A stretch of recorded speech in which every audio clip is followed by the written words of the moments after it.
Whatever happened to Betty Crocker? Stay tuned today for a very fun story time. Well, welcome YouTube friends and family to today's edition of The Wellness Homesteader.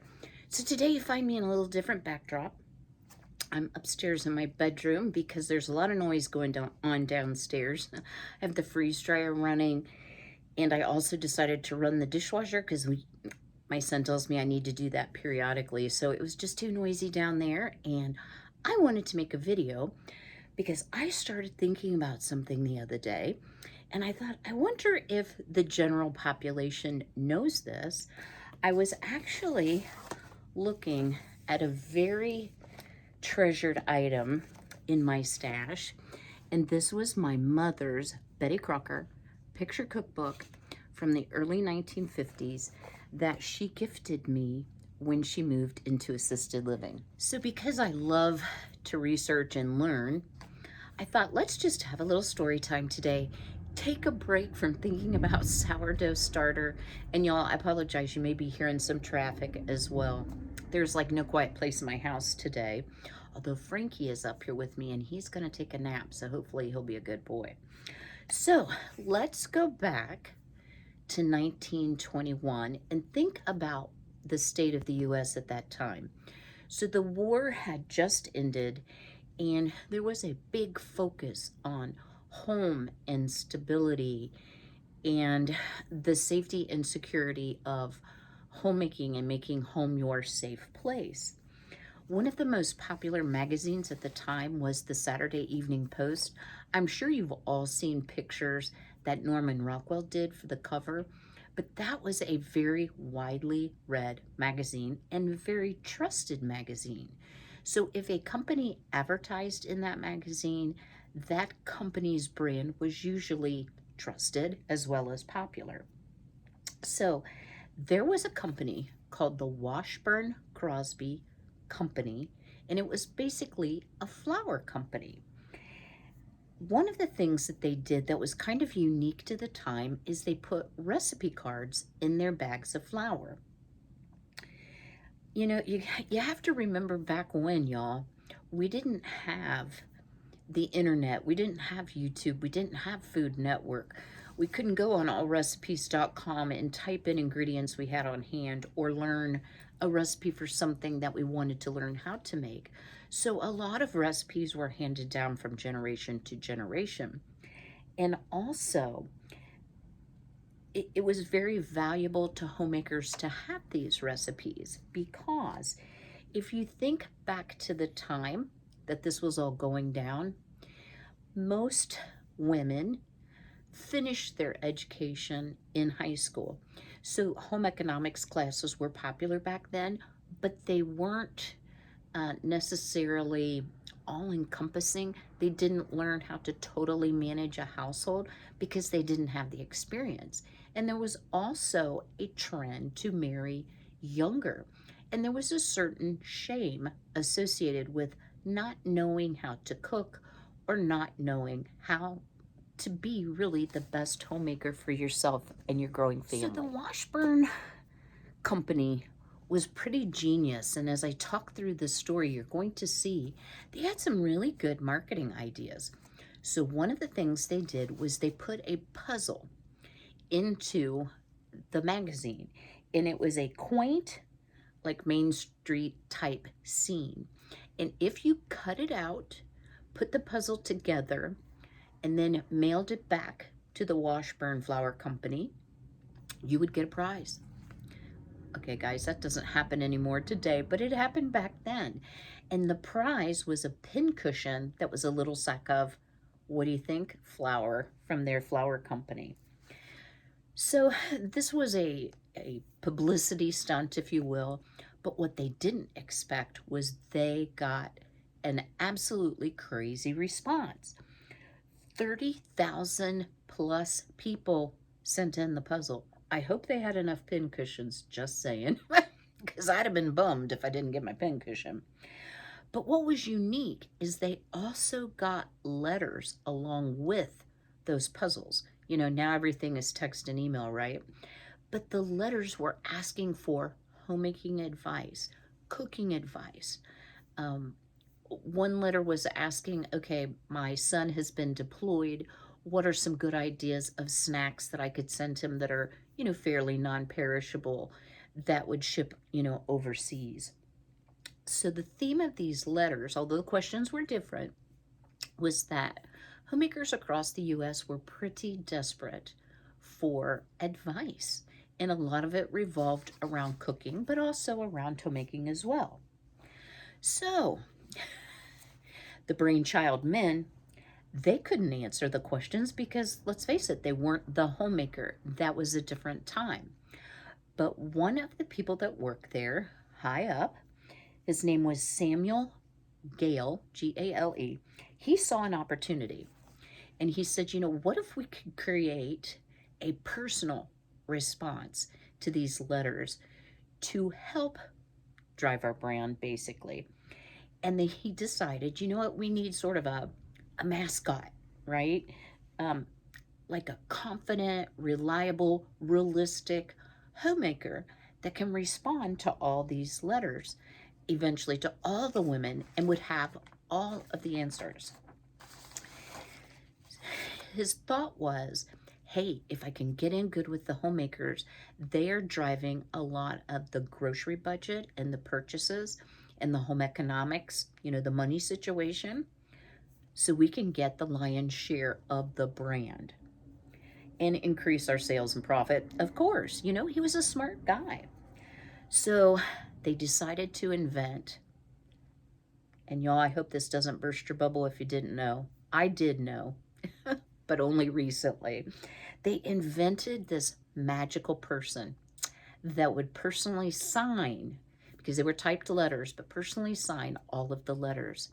And this person's name, you guessed it, is Betty Crocker. So, do you feel like you just found out there's no Santa Claus or Easter Bunny? Because Betty Crocker is a mythical person. They did not want America to know, so they kept it a secret for many, many, many years. American housewives thought Betty Crocker was this true, trusted mentor to them. So what they did is the company got together and they said, we need a name. Now, the name Crocker came from a former retired director of the company. But they kind of went through names, do we call her Linda or Mary or Susie?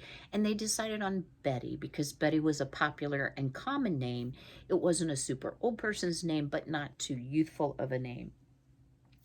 So then they said, okay, now we know who she is, but we need a signature for the letter. And, the men's chicken scratch wouldn't suffice. So this is so different from what it would be today. They held a contest with all of the female employees of the company, and they had them all submit a signature of Betty Crocker. And the person who won's name was Florence. And guys, that signature, slightly altered, is still used today. And I hope Florence got like a really good bonus, but somehow I don't think that she did. So all of the letters were now going to be signed, cordially yours, Betty Crocker. It was impossible, of course, for one woman to answer all of these letters. So the flour company very smartly identified a team of 25 competent women who knew homemaking and cooking and could answer the questions. And these people together wrote back the letters and enabled Betty Crocker to be the new trusted source for all things homemaking. The one thing that's funny is, of course, all of the answers, if it was food related, contained products that came from that flour company. So it continued to grow and grow and grow. And honestly, they were getting like 4,000 letters a day. I feel so sorry for those 25 women reading all those letters and doing all that typing. And then I don't know if Florence signed them all or if they had, I hope they had a stamp of some sort. But the company decided to hire a lady who, in my estimation, is really the face of Betty Crocker. and that is Marjorie Houston. They hired her as the solution because she had degrees in home economics and in education and had taught cooking classes and was really quite an authority on homemaking. And just to give you an idea of how long ago this was, she was born in 1892. So what Marjorie did, typical smart woman, is she got busy and she went on the road, guys. She went to visit housewives in Minnesota. That's hard to say, Minnesota, and found out what the typical housewife was struggling with. What did she really want to know? What things would make homemaking easier for people who were utilizing these products? So then, fast forward, it's now 1924, and the company said, wow, these letters have been really successful, but we have another idea. We need to give Betty a voice. Now, if you think back to 1924, we didn't have television, it was radio. And I did not realize this, y'all. It's as bad as our phones, when it tells you how much screen time you had and you kind of go, whoops. The typical household listened to 5 hours of radio a day. If you wanted to listen to the news, you got on the radio. If you wanted to listen to a radio show, a story, you got on the radio. So they decided to do Betty Crocker's Cooking School of the Air. Okay, not like the best name ever, but there was a local radio station that had closed, and the flour company had the money to purchase that radio station. So it was immediately a huge success because now this trusted person who sent a personal letter to many, many American women, they now had a voice, and they could now listen to her on the radio. It was picked up by NBC radio and 13 other stations almost immediately. So what Marjorie would do, Marjorie was the voice of Betty Crocker. And this is what my research said. She would take home like a suitcase full of letters, read through them the night before the radio show, get like the common themes, and try to really focus the script on answers to the questions she was hearing over and over, and maybe read some of the letters or excerpts from the letter on the radio. So then she decided, she was so smart, she was really smart. She decided, I'm going to put together some kind of interactive activity instead of me just like outflowing. I'm going to start telling people how to make a recipe and during the show, and then people could make that recipe, and then they were to write back into the show with a review of the recipe. How ingenious. Ask for and receive interaction. Pardon me. The other nice thing was, it was free. Guys, turn on the radio. It was free to anyone who wanted to take it. My apologies, y'all. I had to take a coughing break. So, if you did all of the recipes, you got invited to the radio station for graduation. So still, Betty Crocker is faceless, but now she has a signature. You can talk to her in writing, and you can hear her voice. So because of the tremendous success, eventually in 1928, the flour company merged with a couple other flour and milling type companies to become a company we all know still today, and that is General Mills. And they thought, okay, we're doing great. And guys, think about the time. 1928 merger, what happened next? The Great Depression. Everything changed. The focus was on economy, economizing, sometimes on basic survival, and it was no longer appropriate to be doing cooking shows, if you will, on the radio with rationing, with unavailability, with ingredients not being available or affordable. So the radio show shifted gears, Marjorie was smart, and started focusing on how to feed your family on a tight budget and how to save money. How smart was that? So think about, and we've made it on this channel, think about the Depression cake. which was no eggs or milk.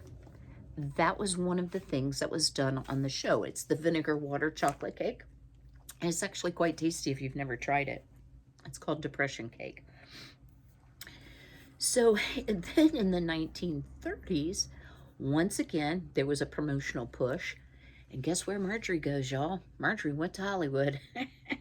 So she started interviewing Hollywood stars over the radio. So she's still faceless, all right? But the purpose of interviewing stars was to show Americans that we were all the same. We're the same as movie stars. Movie stars have the same concerns. There's no shame in asking. So it was definitely a PR stunt, but it really escalated Betty Crocker into kind of a star status. So if you're a star, you need a face, right? So General Mills commissioned an artist to make a Betty, to do an artist rendering of Betty. Now, they didn't want Betty to be too young. They didn't want Betty to be too old. They didn't want her to be homely, but she couldn't be too pretty. They wanted her to look like an average American woman. So some of the research I did said that the artist actually kind of walked around and looked at some of the women that were working at General Mills and is like, okay, I'm going to give her your nose. Oh, I like your lips. But anyway, they created a Caucasian brunette Betty Crocker. I'm going to say she looks like she's approaching 40, so mature enough to have a little experience under her belt, dressed conservatively in her white blazer with a ruffled white collar and short hair that was, kind of typical to the time. So guys, I apologize because my cookbook's in terrible shape, but this is what the original Betty pretty much looked like. There have been now 8 versions of Betty, which is really kind of funny when you think about how long there's been a Betty. A Betty would not look like a almost 40-something housewife any longer. However, I think it's funny. They're all brunettes, and they all have some form of red blazer with a white collar or a white blouse. In the 60s, she had white pearls like the Jackie O kind of look, which was really neat. But what I think is really funny is not one Betty was wearing an apron. So I guess they wanted Betty to look like Betty outside the kitchen, I'm guessing. So things are going along, but then y'all know what happened. We had World War II. And the focus kind of switched for women, for many women, on handling the family alone. So feeding your children or feeding yourself, your spouse was overseas. And as you know, there was rationing. There were so many things. There were victory gardens. So Betty Crocker had to kind of switch gears, i.e. Marjorie, and make the information that was being put out be relative to the times that were going on. So next, Marjorie formed the Betty Crocker Home Legion for homemakers at wartime. Don't mix those two words up. It comes out really bad, y'all.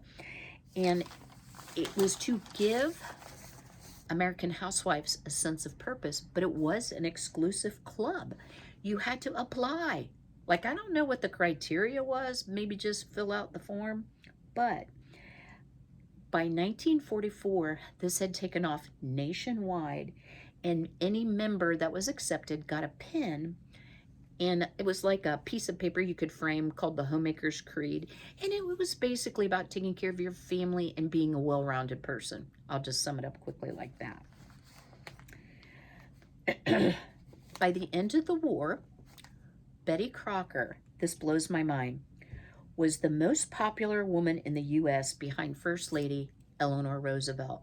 And I think that just really speaks to how much women needed that information to be the best homemakers they could be. I think it's a wonderful thing. I think Betty Crocker's influence was amazing through the years. But then, guys, as often happens in life, drama came. So, 1945, Forbes magazine outed Betty Crocker as a fake. So up until then, Americans truly believed. They had letters from Betty. They'd heard her voice. Now they've seen her face. They really believed Betty was a real person. And Forbes popped their bubble, which I think was really mean. And I'm not sure what they did that for. But as is sometimes said, any publicity is good publicity. I'm not sure that that's really true. But people were very upset and felt a bit let down that Betty wasn't a real person. But General Mills pushed on, and Betty Crocker next got her own brand in the grocery store. Now, you've all seen Betty Crocker, like I always think of cake mixes and brownie mixes with the red spoon and it says Betty Crocker on it. You still find them today. General Mills is still a very successful company. Her first product, y'all, I couldn't believe this because I thought it would be a cake mix of some sorts. Came out in 1941 and it was pea soup. And I guess it literally just flew off the shelf because up until then, homemakers were mainly home cooks and there weren't a lot of convenience foods, number one, but there weren't a lot of affordable convenience items. The first cake mix did not come around until 1947, and it was a ginger cake.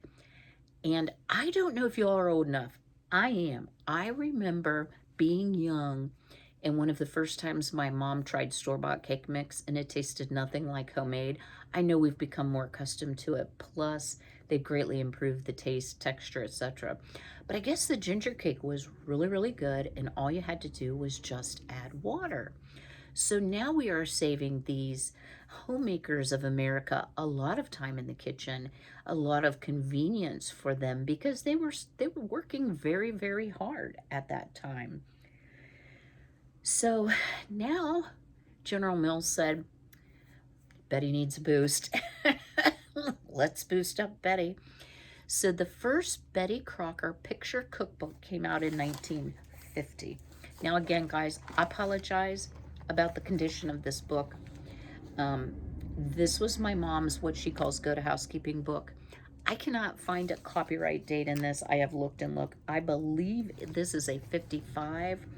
It is not the first edition. I used to have the first edition of one of these cookbooks. It was just a red and white cover. But as you see, there's the Betty Crocker signature and the Betty Crocker picture. And it has everything you could want: desserts, eggs, main dishes, meats, fish, vegetables, soups, sauces, salads. You know, just a really thick, nice cookbook. It sold 2 million copies in 2 years. It was second on the bestseller list at that time behind the Holy Bible. Blows my mind. It empowered so many homemakers. It eased their lives. So in 1948, which is kind of stepping back before the cookbook came out, but Marjorie actually received an award from President Truman. She got the Woman of the Year award for her work for Betty Crocker. I had a really difficult time finding a lot of information about later years of Marjorie's life, but she did retire in 1948, but good for Marjorie, she started her own company. One thing I found in one source was that she was grossly underpaid for the work that she did, and that some of the salesmen that she worked alongside made as much as 4 times what she did, but don't hold me to that fact. So in the 1950s, we were now watching television, right? So a TV attempt was made, but we no longer had Marjorie, right? So they decided they needed the Betty Crocker show. They wanted her to do interviews. They wanted her to do commercial spots. And a lot of the shots were done at the General Mills test kitchen for the Betty Crocker show. And the lady that did it, her name was Adelaide Cumming. But she wasn't cooking, she was instructing this person named Ruth, right? The funny thing about it was Adelaide had zero cooking experience. I never saw the show. I didn't go search for it. I'm sure you can find it probably on YouTube, but I'm not sure it came off as genuine as it did in earlier times on the radio show. You also have to remember women were going to work, and they had their cookbook, and so things were kind of getting a little bit different. So that only ran for 2 years, and then it was gone. The radio show actually continued till 1953, so it was on the air for 26 years. That is a very long-standing radio show. And then it just totally faded from entertainment, both television and radio. And I was thinking about radio, you know, with today's technology. I was like, what if you're like writing something down and then you sneeze and you miss 2 ingredients? You couldn't rewind it. So today, Betty Crocker, of course, you can still find her on every grocery store shelf. You can still find cookbooks. But I wanted to share with you that in October of 2022, Betty Crocker turned 101 years old. Like, wow. And she is still a household name. I also read anecdotally in the General Mills test kitchen, people will still go and expect to see Betty Crocker and be quite upset. She would be 101, just saying, that to find out that Betty was their mascot rather than a real person. Pardon me. You can still write to Betty Crocker, care of General Mills, P.O. Box 9452, Minneapolis, Minnesota, 55440. Like, who knew? Like, I'm going to so write to Betty because I want to see if I get a letter back. All right. So this was, I'm going to say 55. My mom was married in 50, so this may just be a different cover on the 1950 cookbook, so a little bit different edition. I apologize, y'all. I also have this one, and this is a much more updated version of Betty. So this one was copyrighted 1969. I really thought it was 70s by the color, but it's not. It still has lots of great information, like in the back it has the herb and spice table, and these are still trusted resources, I think, for many of us in our households. So I'd greatly appreciate it if you do me a favor and drop me a comment below. Do you enjoy an occasional story time content? You know, we're coming up on gardening season. We're coming up on a lot of things outdoors, canning, you know, preserving, etc. But sometimes it's nice just to sit down and have a little chat and share something fun with you, which is what today's video has been all about. So if you enjoyed today's video, I'd really appreciate it if you smash that like button. Don't tell anybody Betty Crocker isn't real, that it might terribly upset. But at any rate, I will see you all again very soon. Until I see you again, be healthy, be well, be blessed, take care.